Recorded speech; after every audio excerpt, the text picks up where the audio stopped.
You wake up one day, and everything feels different. The world isn't the same as it used to be. The news is heavy, the pace is relentless, and the comfort zones we once leaned on feel like they're slipping away. It's easy to feel like you're drowning in change, losing sight of what's steady. But here's the truth you need to hear. You are more adaptable, more resilient, and more powerful than the chaos around you. Today, we're going to talk about how to hold on to optimism, real, grounded, soul-level optimism, in a world that never stops shifting beneath your feet. This isn't about blind positivity. It's about training your mind and heart to anchor into what matters, even as the tides of life continue to turn. Let's begin. You see, most people are terrified of change because they were raised to believe that comfort equals safety. But what if that's not true?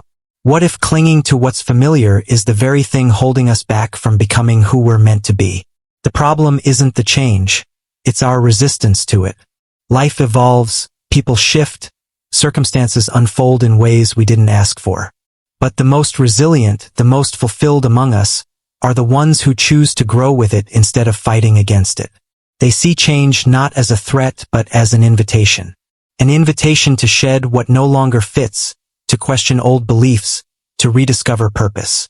When you stop trying to control the uncontrollable, something beautiful happens. You start to adapt. You start to innovate. You start to lead, not just react. And that leadership begins inside you. It begins with asking different questions. Not, how do I stop this from changing? But, how do I become the kind of person who can thrive no matter what changes? That's the difference.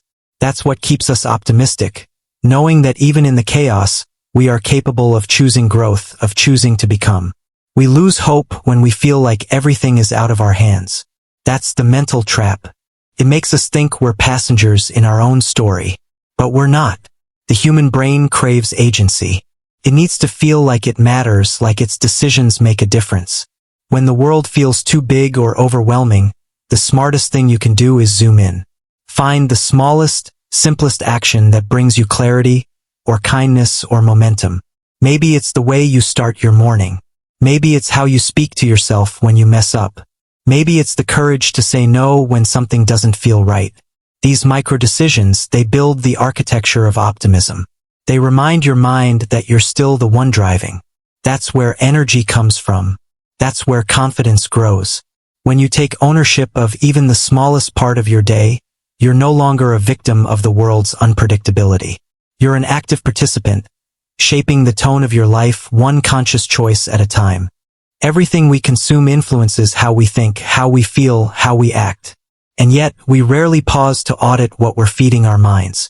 Imagine trying to stay hopeful while surrounding yourself with constant negativity. News that dramatizes, social feeds that compare, conversations that drain. It's like trying to stay healthy while eating junk every day. Your mindset is a result of your environment. If you want to be more optimistic, then optimism must be built into your daily inputs. What you listen to, what you watch, the people you allow to speak into your life. These are the architects of your emotional state. You don't have to eliminate all negativity. That's unrealistic. But you do have to be conscious. You have to be intentional. Ask yourself, does this inspire me or exhaust me? Does this help me grow or keep me stuck? Start making small adjustments. Follow people who speak truth with hope. Read things that expand your thinking. Create boundaries that protect your peace. When you take control of your inputs, you begin to reprogram how your brain processes uncertainty. And that's not fluff. That's neuroscience. The more you feed it direction and hope, the more it knows how to look for possibility instead of problems. That is how you train your mind to support your optimism instead of sabotaging it. Pain is a teacher, but we've been conditioned to silence it, to numb it, to bury it under layers of productivity and distraction. What we miss is that our most painful moments are often the very things that shape our deepest character. Struggle refines us. Loss reveals what truly matters. Disappointment clears the path for better alignment. Optimism isn't pretending things are okay when they're not. It's standing in the fire and choosing to believe that something good can still come from it. That's a radically different mindset. Turns suffering into purpose. When you reflect on the most difficult seasons of your life, chances are those moments transformed you more than the easy ones ever could. But that only happens when you lean in. When you stop asking why me and start asking what now? What is life trying to build in me through this experience? That is the heart of sustainable optimism. Not blind faith, but a fierce commitment to growth through every single chapter. Human beings are social creatures. We're biologically wired to connect, to belong, to feel seen and supported. And yet, so many of us carry the weight of relationships that feel more like obligations than sources of strength. We hold on to people who make us doubt ourselves, diminish our voice, or drain our energy, because we've known them forever, because letting go feels like failure, because we're afraid of being alone. But the truth is, the quality of your relationships shapes the quality of your mindset. You cannot stay optimistic in an environment that constantly undermines your worth. The people you surround yourself with should not only accept who you are but champion who you're becoming. It's not about perfection, it's about alignment. You deserve conversations that challenge your thinking without shaming your growth. You deserve relationships that remind you of your courage, especially when you forget. Find the ones who lean in when you're struggling. The ones who celebrate your joy without competing. That kind of support is oxygen to optimism. When you're rooted in authentic connection, the world feels less daunting. And if you haven't found that yet, be that for someone else. Create what you need. Optimism becomes real when it's shared. Gratitude is one of the most powerful tools for building resilience, and yet, it's one of the most misunderstood. It's not about pretending everything is fine. It's about choosing to recognize what is still good, still working, still beautiful even when things are hard. Gratitude doesn't minimize pain. It balances it. It shifts your attention from what's missing to what's present. And that shift changes your brain. It rewires your neural pathways to default toward appreciation, rather than scarcity or fear. Think about the power in that. When you practice gratitude daily, you create internal proof that not everything is broken. And that evidence builds trust in yourself, in others, in the future. Start simple. 3 moments of gratitude before bed. A thank you message to someone who impacted you. A mental note during a difficult day, acknowledging something small that made you smile. These aren't just nice habits, they're radical acts of emotional leadership. Gratitude turns the chaos down just enough for you to hear your own strength again. One of the greatest sources of discontent in life comes from chasing a version of success that was never truly yours to begin with. Somewhere along the line, we adopted someone else's definition. Achievement meant status, happiness meant appearance, fulfillment meant approval. But as life unfolds, those old definitions start to feel hollow.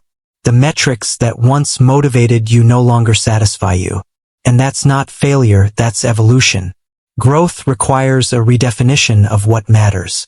It requires the courage to step back and ask, what does success look like to me now? Maybe success today means peace of mind. Maybe it's having the freedom to choose how you spend your time.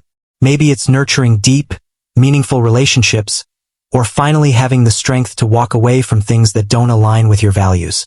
Redefining success isn't about lowering the bar. It's about raising your standard for what truly fulfills you.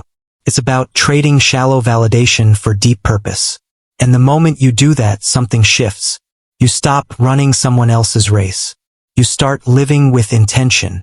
That clarity fuels optimism, because you're no longer measuring your life against someone else's scoreboard.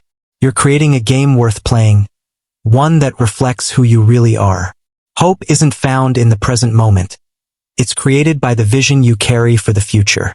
When we lose sight of where we're going, we lose the motivation to move forward.